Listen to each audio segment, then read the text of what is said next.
Rev it up and welcome to Cars Yeah, show number 1397. There are no hip shots in automotive media. This is Cars Yeah, where you'll enjoy interviews with inspiring automotive enthusiasts. Mark Green is here to provide you with a fuel injection of automotive inspiration. So get in, sit down, buckle up, and get ready for a wild ride here on Cars Yeah.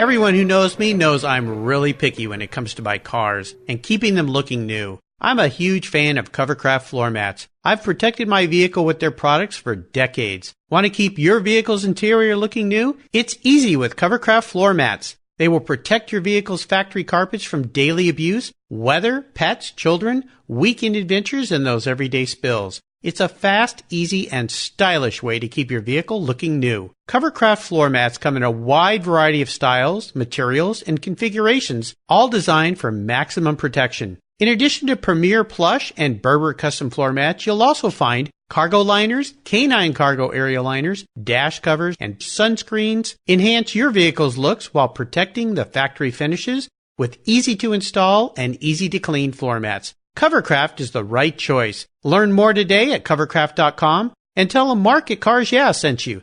That's covercraft.com. Mark Green here. I'm a car care fanatic. You know that. And I've discovered Migliore luxury car care products. Migliore Strata Coating is a ceramic treatment that you can easily apply by yourself. It provides your special vehicle with a high gloss finish and lasts for over a year. Migliore Strata Coating features an extreme hydrophobic finish so water sheets right away, reducing water spotting, and it makes your car washing a breeze. With over 100 positive reviews on Amazon, this is a time-tested product that's made here in the USA. With fall and winter on the way, protect your vehicle's finish with Migliore. You'll find all their premium car care products at MiglioreWax.com. Plus, you'll get 10% off at checkout by using the code CARSYEAH. 10% off. What a deal. That's MiglioreWax.com. Hello, automotive enthusiasts. I'm revved up and so excited to introduce today's very special returning guest here on Cars Yeah, Eddie Alterman. Eddie, are you buckled up and ready for a fun ride? I am, Mark. All right. Good to have you back. I'll remind our regular listeners, Eddie was a guest of mine way back on June 2nd, 2015. He was guest number 264. Today he's 1,397. I've talked to a few people since you've been here, Eddie. You've been busy. I have, that's for sure. Eddie Alterman is the Chief Brand Officer for Hearst Autos. He develops new areas of business for Hearst Autos, consumer brands, Car and Driver, and Road and Track magazines. Previously, Eddie served as editor-in-chief of Car and Driver, the world's largest car magazine brand. While at the University of Michigan, Eddie began writing for Automobile magazine and stayed there for 13 years, rising to senior editor. He later founded MPH magazine, contributed to Men's Journal, GQ, the New York Times, and New York Magazine, and launched EmotiveMag.com, an automotive-style website. Widely regarded as the nation's top automotive editor, Eddie was named 38th most important person in the automotive industry by Complex Magazine. And back in 2005, he was named one of Crain's Detroit Business's 40 under 40. I'm guessing you're not under 40 anymore, but... Oh, no. I shot through that pretty quick. Yeah, you've blown a hole through that one. Well, Eddie, I've told our listeners just a little bit about you. Would you take a moment and share a little bit more? Give us a quick little update on your career and, of course, your passion for automobiles. Yeah, I mean, I always wanted to work with cars and work with words, and I've been lucky that my career has afforded me the opportunity to do that. Growing up in Detroit, you're always around cars. I grew up, in kind of the malaise era, so I didn't get the best Detroit. I didn't get the kind of 57 to 73 that is the hallmark of that place, and where so many great cars and great designs came out of.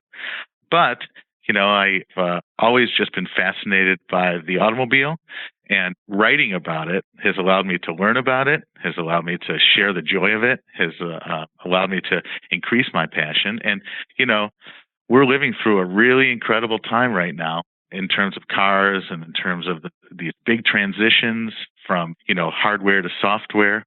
And it's just a great time to be reporting on it, great time to be running these brands. And and great time to be enjoying cars. It's an incredible time. I mean, just the way things are moving. I know the day we're recording this yesterday, Porsche launched their new all-electric car, did quite a phenomenal live stream with Mark Webber as the host, and they were in 3 different places around the world all at the same time. And I was sitting here watching that just going, it wasn't too long ago you couldn't do something like this and present something new to the world in this way that's so intimate, where you're sitting there at home and watching these people come out and talk about their cars. And you talk about Detroit. I'm going to be interviewing right after this interview the great Ed Welburn, very, very famous designer for GM. What a hero. Yeah, he's such a great guy. Well, good. Well, we'll have some fun with him. But first, we're going to have some fun talking. I welcome you back to Cars Yeah. It's been a while since you've been here. Some things have definitely changed, and especially, as you said, in the car industry, massive changes going on. But first, I always like to ask my guests for a success quote or a mantra, some kind of saying that's been instrumental in forming your life and your success. It's a nice way to get the inspirational tires turning here on Cars Yeah. So, Eddie, grab the wheel.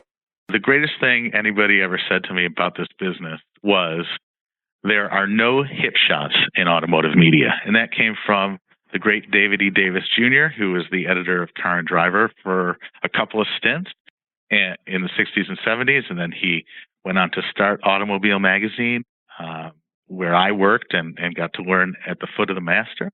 But what he meant by that has proven increasingly true as the years go by, which is, dot your I's and cross your T's, because there's always somebody who knows a little bit more than you do out there.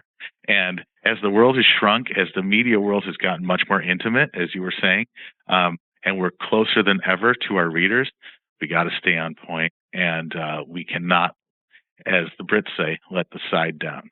Yeah, I love that.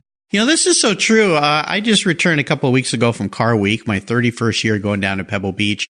And coming back on the plane, I was reading some of the catalogs that I picked up at different events. And one of them, I was quite surprised. There was a lot of errors in it about specific cars and things. And I kind of went online and double checked going, I didn't think they made a V6. I thought it was an inline 6 for those things. And I kept finding some of this stuff. And that's the problem. Not the problem, I don't think, but that's the issue here is those of us who are not in your profession, but read all your words, we can fact check really fast. And so I can't imagine the added pressure that adds to you and your team to be excellent and strive for perfection, to quote that old Henry Royce quote out there. What are some of the things that your guys have to do, your men and women that work in the industry now, to be really careful about this stuff? Well, yeah, these are table stakes. And if you read something with one error in it, the rest of everything, even if it's perfect, has no credibility. You're like, this guy screwed this up. Why should I listen to the rest of these facts or the rest of this opinion? And for us, facts are the foundation, and facts are slippery. History is written by the winners. And when you're doing real reporting and real journalism, it really is incumbent upon the journalists to do their job and to get great sourcing and multiple sources, and to do the things that an average Google search can't do, because people have their own takes on stuff. They have their own opinions. Some are good, some are poorly argued. But if your facts are wrong, nobody's going to trust you. And trust and credibility are the foundation of what we do at Car and Driver and Road and Track. Well, I appreciate that. And we especially see that today. And I stay far away from politics on this show. But when you look at mainstream media, and what is reported these days in so many cases. And it's stuff you find online, and you just kind of roll your eyes and go, really? I don't think so. Yeah, and we're talking about here, people's second largest purchase, things that are increasingly complex. And we're in some uncharted territory around EVs and AVs. And if you don't have that credibility, you can't really move forward. If you don't have your facts right, if you don't do the real work of reporting and journalism, it's not going to be there. And, the great thing about Facebook and Instagram and the internet in general is it allows everybody to be a publisher. Bad part about it is it allows everybody to be a publisher. Exactly. Yeah. So there's some great stuff out there, and there's some real garbage. And we got to stay on the right side of it. Well, I think you guys are doing a great job. The other part of that is photography. Everybody's an excellent photographer now, and it's really dumbed down great photography, I think. You look at so many things, and even things that are published online, and I go, seriously, they couldn't have moved around the car and shot that a little better, or shot in the right light. Yeah. Yeah. There's a real art to it, and doing great car photography is a real craft. And we've, used fashion photographers before, and it's been a complete disaster because they don't know how to make the car look cool and desirable, and they don't know its angle. So yeah, I understand. Last time you were on the show, I want to bring this up because it was a quote from your father, how you answered that success quote question. Be excellent, strive for excellence, and everything will take care of itself. It kind of still fits with what we're talking about now, right? Yeah. The thing that I've been lucky at is I love this stuff, and it's not hard to strive to that level because I'm so passionate about it. And I think that maybe that's the lesson that, and it's a cliche, but find the thing you love to do and you'll never work a day in your life. That's sort of how I felt because, I would do this if nobody paid me. Well, don't tell your bosses that. I know. We'll edit that part out. We don't want them to hear that. Good, but good. Yeah, we do need to get rewarded for our endeavors. And this is, after all, it does take work and time and effort, but you just hit on the secret sauce of what Cars Yeah is all about. And that's people that have found their passion and are working in that field and making a living on it. So there you go. Well, would you share this story with us that instigated this passion you have for cars? Is there a pivotal moment in your life when you think back that you knew that you were indeed going to be a car guy for life? Yeah, and it was, kind of a trite and typical story of sitting on your dad's lap driving the car for the first time. My dad had restored a 1962 Porsche 356 Roadster, and I think that's why I'm a Porsche guy to this day. Because, I had watched him do the actual work on the car and tried to help in my small way. And then when it was done, got to sit in it, got to move the steering wheel around and got to feel, the wind in my hair. Got to feel like I was in control. Got to feel like I was doing sort of an adult thing. That hooked me. It also sort of sent me down this path of trying to get really, really excellent at driving a car and evaluating it. That's not an easy thing to do. I'm not an engineer. I feel like I have a minor in engineering because of all the engineers that I've worked around and who have imparted so much wisdom about physics to me. But, that was the beginning of that journey of really responding to the machine. And, Sir William Lyons from Jaguar has that great quote that I might not be getting it right, but it's that the car is the closest that man has come to creating an animal. And I didn't have a dog when I was growing up, but I had that car. Yep. Yeah. Even if it was my dad's. Yeah. Well, very cool car. I'm a Porsche fanatic myself, but now you said that was a 62 356? Yes. So the twin grill when they switched. Yeah. Nice car. Does he really nice. Any chance still have that car? No, he doesn't. Long gone. Yeah. Oh, well. Well, I've got a question for you later in the show. Maybe we can find that for you. Well, let's take a look at some of the roads you've driven down and talk about a big challenge or a big failure you faced. I like this question in the sense that not so much drumming up maybe a difficult time, but more about the learning lesson, because everyone out there is going through something. Chances are somebody's going through something very similar, and you can give them some inspiration today that there is a light at the end of the tunnel. It's not the train coming down the tracks. It's an opening to escape. Tell us how that experience helped you gain even more momentum as you move forward in your career and your business and your life. Well, after I was at Automobile for about 13 years, I had this opportunity to start a magazine of my own. And I had been through the ranks at Automobile and sort of learned how to put a magazine out. And I felt like this was the next sort of logical step. I started a magazine with a bunch of friends called MPH. And it was sort of like when Maxim and FHM were around. It was sort of a lad magazine for cars. And it was a response to what we as young guys felt at the time was kind of an increasingly ossified and old school approach to making car magazines. So, of course, it failed. No legitimate advertiser wants to be in that environment. But it actually, I don't want to mischaracterize it because I'm really proud of it, and I really learned a ton. And I felt like hadn't been given more time, the audience response was great, but hadn't been given more time, I think it would have kept going. But the problem is, if it had kept going, I wouldn't be a car and driver. And I think that's the lesson. You don't know where it's going to go. Hindsight is 2020. It's very easy to look back and say, oh, this led to that, this led to that. But when MPH folded, I had 2 young kids and I was crapping my pants. I didn't know how I was going to support them. And what I learned from that was that your skills, your reputation, your relationships with people, that all comes with you. And it's about just taking those skills and applying them in a new way and trying to figure out the next thing and keeping yourself open. It turned out great. I had a couple years where I was freelancing, but the funny thing is I was making more money. I mean, not that money is the ultimate goal, but I was making more money freelancing than I was as the editor of that magazine. And, it really hit home to me the fact that, when you work for somebody, they have to make money off you. When you work for yourself, you get to keep that money. Yeah, absolutely. Well, good lesson learned, and I'm glad you came out positive on the other end. It is interesting, and I think the reason I asked that question is the lessons learned. So you definitely learned some great things there that you carried forward, and look at you now. So it all worked out fine. It somehow does, but in the brunt of it, when people are saying it'll be okay, you're going, are you sure about that? Because I feel like I'm in quicksand here. Show me the way. But it always does turn out fine. I've got lots and lots of stories here on cars, that prove that. Well, let's have a little bit of fun and talk about your first really special vehicle, that first car in your life that brings back some good memories. Oh, there's so many, I think the one can I talk about the one that's most special to me? Of course, yeah. It's the one I currently have, which is a 1971 911T. And the thing I love about that is that it has 4 seats.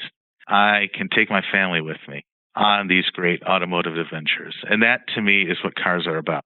It's about sharing an experience with somebody.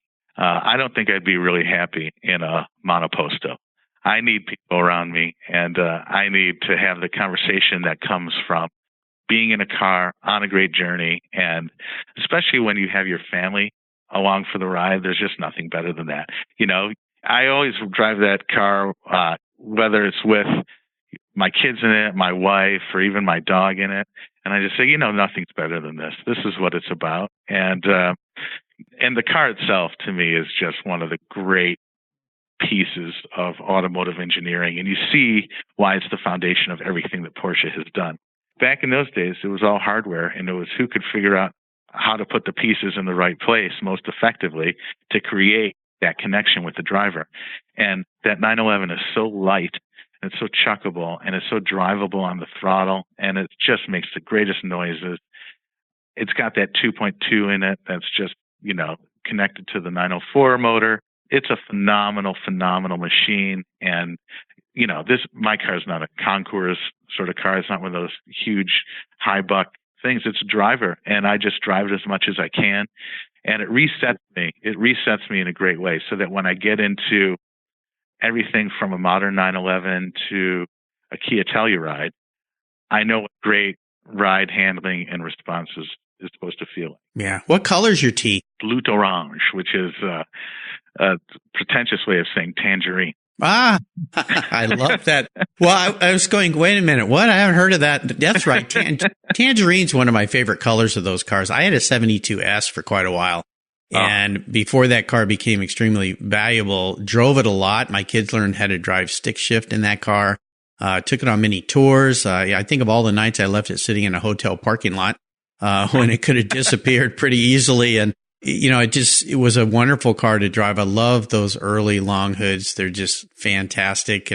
But tangerine, that's one of my favorite colors. Mine was ivory, and I never liked the color. It was just kind of boring to me. I don't know. I mean, the kind of candy colors and some of the greens of that era are really. Oh, yeah. Don't you wish you had that car still? Well, I do, but you know what? It went to a great cause. It had become so valuable, and when I sold it for probably more than any S had ever sold at the time. It covered my son's 3 years of my son's college. There you go. So I was very happy that I was able to do that. And I don't miss it a whole lot. My wife, in all her wisdom, she said, why don't you take a little of that money and and buy another older Porsche that's maybe not worth this much. And guess what I bought 10 years ago, a 1987 930. Oh, great. Good for you. So that car has become rather valuable. And the cool thing about what my regular listeners know about that car is I affectionately call it my orange crush, because it's a paint to sample metallic pearl orange, which they only painted 3 cars that color. So it's very rare, very unique. Yeah. And I just recently talked to a guy whose dad is the one that ordered the car. He had a dealership in Indiana, and he special ordered those 3 cars. I found out some interesting history I didn't know about the car, and so we're trying to find out. There's a little window of missing ownership there, and there was a lady who took delivery. Turns out it was one of the employees at the dealership. He used to do paint-to-sample special orders and send his employees over to pick them up at the factory, then hand the keys back so he could get unique allotments. Little trick, I guess, back in the day with dealerships. So, so I did get my orange car finally. It's just a little different than Tangerine, but I'll have to send you a picture. You have to send me a picture of yours. How about seller's remorse? Is there a car you've owned that you've let go that you really wish you still had? Kinda. I had a 356 convertible D, but I'm only bummed about that because I sold it for a tenth of what it's worth. It's just a money thing, not the car. I mean, I like the car, but I like the 911 more. Yeah, I agree. Every once in a while, I've always wanted a 356, and whenever I think about selling my car to get one, all my buddies say, "Are you crazy? Yeah. Don't do it." And I'll tell you what, they're great, but they're so different. Yeah, but I'll tell you, I did 2 of my cars, TV shows this year. One with John Wilhoit, and I did one that'll be coming up next season with Rod Emery. And those guys build those cars with very special motors, and I could never go back now to a stock 356 after driving those cars. They're just so nice. So, I don't know. Maybe there's one in my future one. We'll see. Well, I would love for you to share more of what's going on at Hearst Autos these days, because since we last spoke, my gosh, it's been 4 years. I can't believe it's been so long. But a lot has changed. Your roles have changed. But share with our listeners what has you excited and fired up about what you guys are doing there these days. Well, I'm sitting in a really cool spot right now where I'm helping develop new business and thinking about new ideas for how to keep these brands moving forward and get closer to the consumers.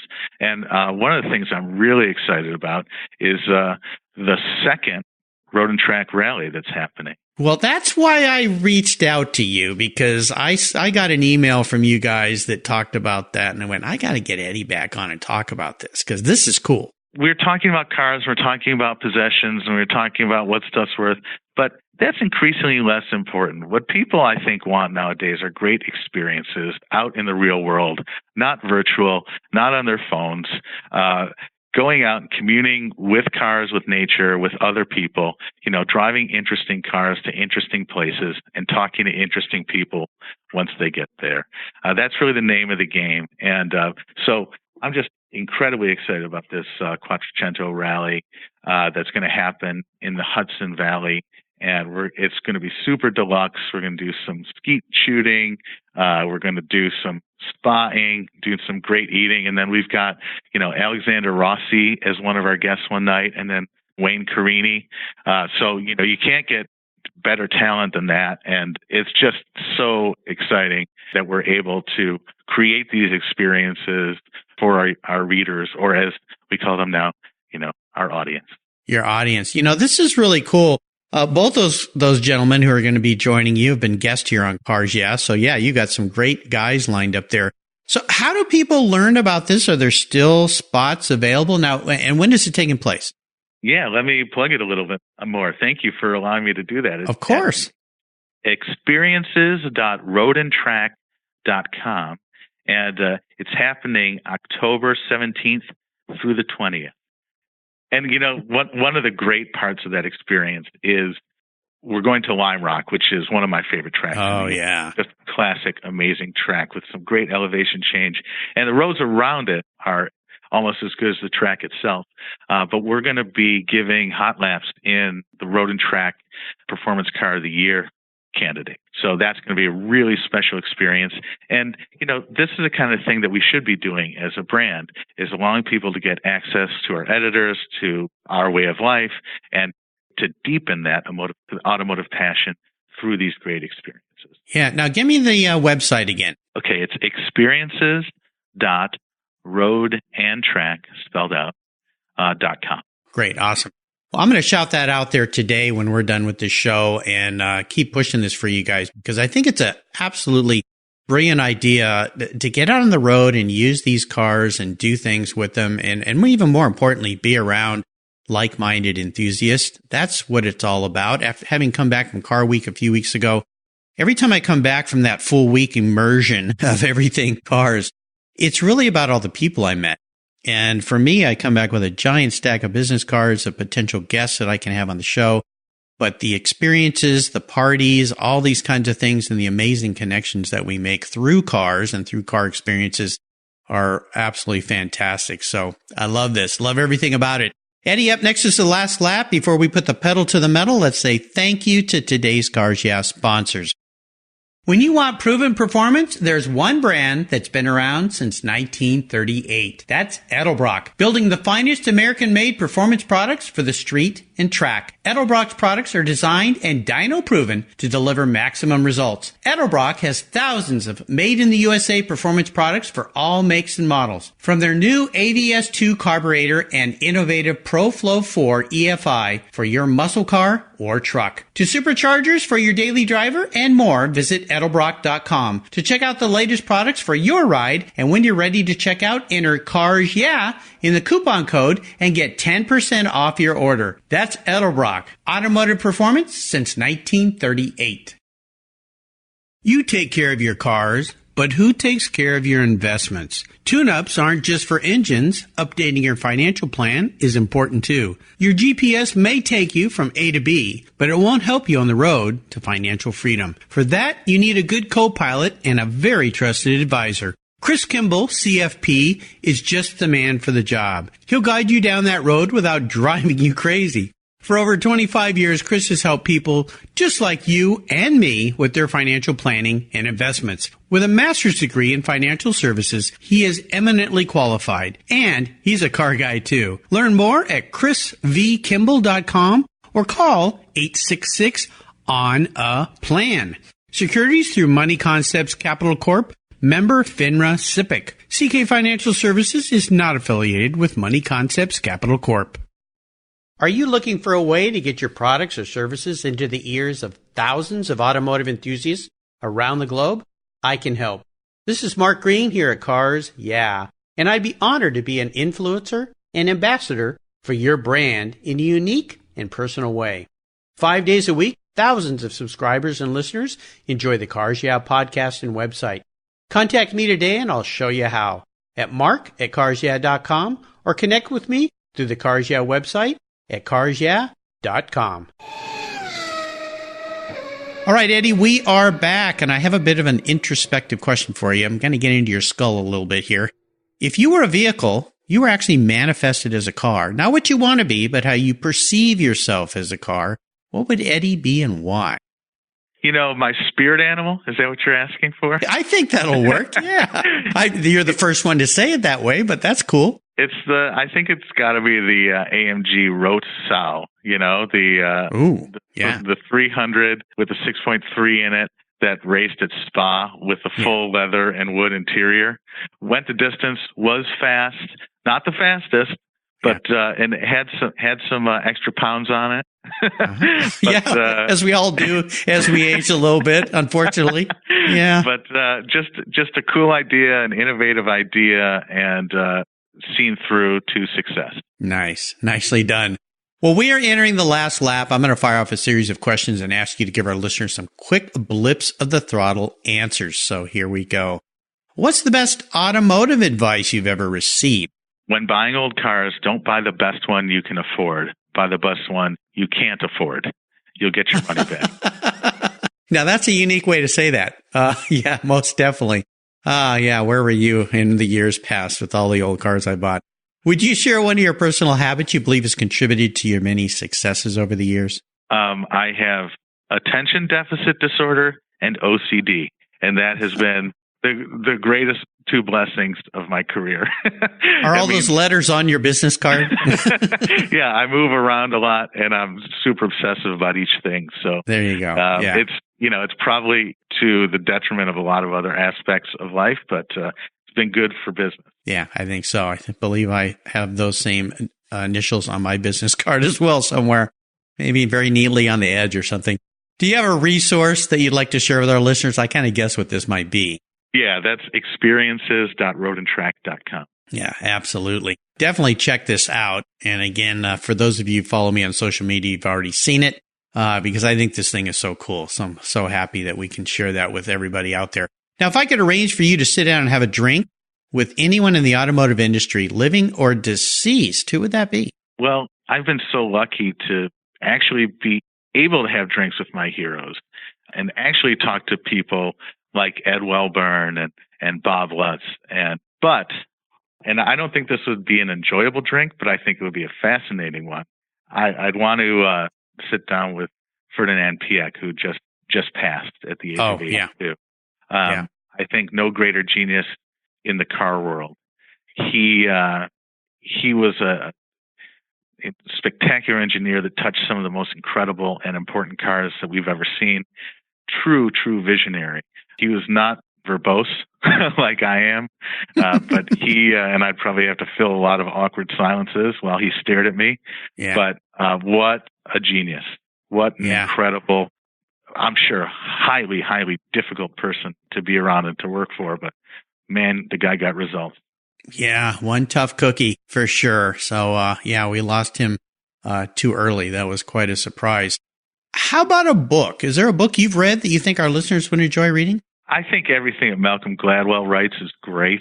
Great lateral thinking. Malcolm is a contributor to Car and Driver, and he helped us create a feature-length documentary about autonomy. I think everything the guy touches is brilliant. His podcast, Revisionist History, is great, and he's got a new book coming out called Talking to Strangers that I'm really looking for. Great. Awesome. Yeah, incredible person. Well, you can find all these links on Eddie's show notes page. If you missed my first talk with Eddie, you can go back and listen to that on the Cars Yeah website. See how much he's changed over the years, matured, grown, all those kinds of good things. Or you can find all these resources on this current show notes page on the website. Just type Eddie Alterman into the search bar and that page will pop right up.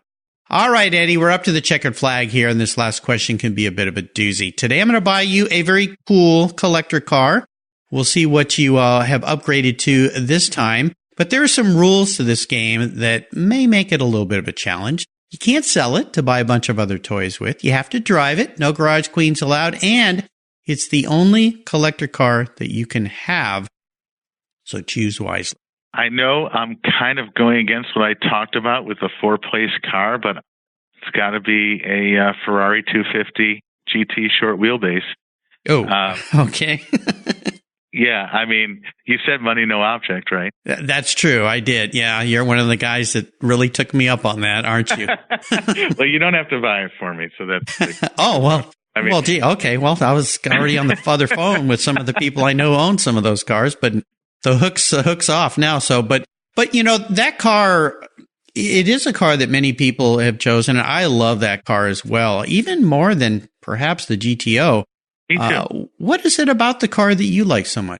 I think, you know, a lot of old Ferraris look great standing still, but in motion, they don't look quite as good. They look a little fragile. The short wheelbase just looks incredible in every setting. It was Enzo's favorite car. I love those small displacement V12s. There's nothing like it. They're so smooth. They're high revving, incredible vehicles. And I don't know. It's just like the sexiest thing of all time. Yeah, they're absolutely stunning. I just love those things in so many respects. I got to drive one once. I was at the Cavallino event and ran into a friend of a friend who has one. He's had it in his family forever.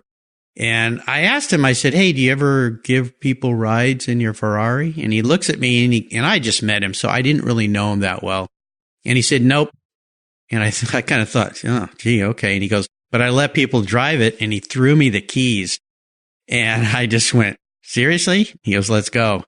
And, we almost got pulled over out on the Beeline Highway out there outside of Maroso Racetrack. He goes, come on, put your foot into this thing. And of course, just when I did, I came over the hill and guess what was coming the other way? Police officer. So what'd you think? Insane.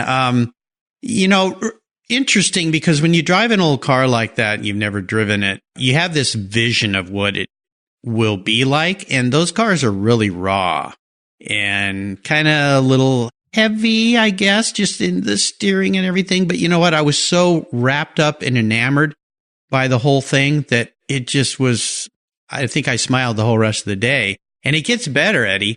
I went back to the hotel where they were having the event, that beautiful hotel there in West Palm Beach, the Breakers.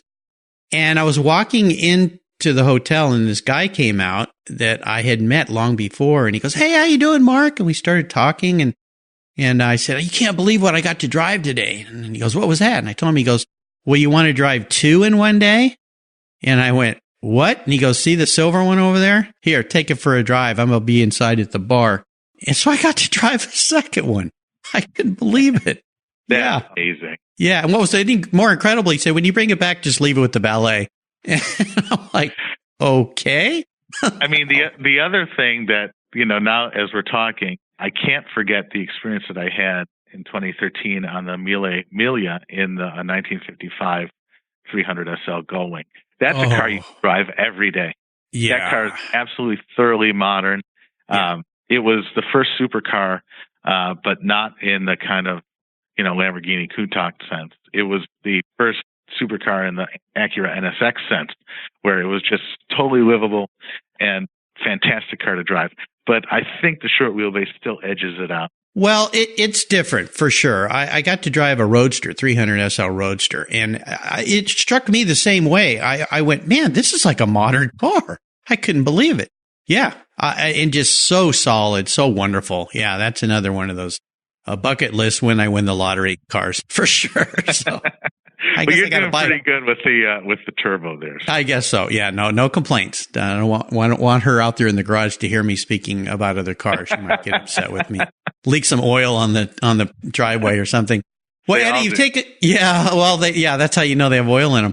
You've taken me on a great ride today. Really enjoyed reconnecting with you. So proud of what you guys and your team are doing there. Absolutely brilliant. I want to thank you for sharing your journey again here on Cars Yeah. Could you offer us a little parting piece of wisdom or guidance before you rip off into the sunset in that 250 SWB? Just do what you love. Yeah. Everything else will fall into place. Absolutely. And what's the best way for listeners to follow along with you and what you're doing these days? I'm not a huge social media guy, but I love representing these brands, Car and Driver and Road and Track. So pick up a magazine, check out the website, see our Instagram feed. It's all there. Yeah, absolutely. For sure. Well, listeners, again, you can find all these links on Eddie's show notes page. If you missed my first talk, go back and listen to him there. Kind of fun to compare the two. Eddie, thanks for being so generous today with your time and expertise and for sharing your experiences with our listeners. I wish I could join you guys on this year's drive. Maybe next year. I'll put that on my bucket list. Please do. It would be great to have you out there. Be fantastic. Until you and I talk again, my friend, I'll see you down the road. Thanks so much, Mark. It was great talking to you. This was fun.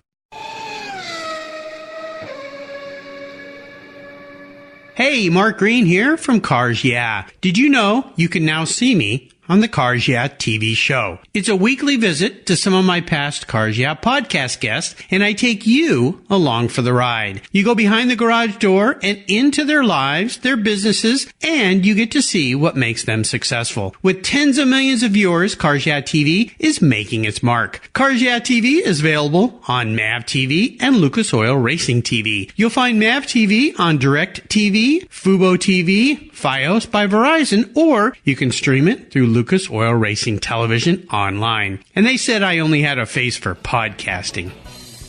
Thank you so much for joining us on today's ride here at Cars Yeah. Drive on over to carsyeah.com to find show notes and inspiring automotive fun. Download your free copy of Filler Up, a fun book filled with gorgeous photographs of fuel filler fun, including quotes from more inspiring automotive enthusiasts. Download your copy today, and we'll see you next time on Cars Yeah.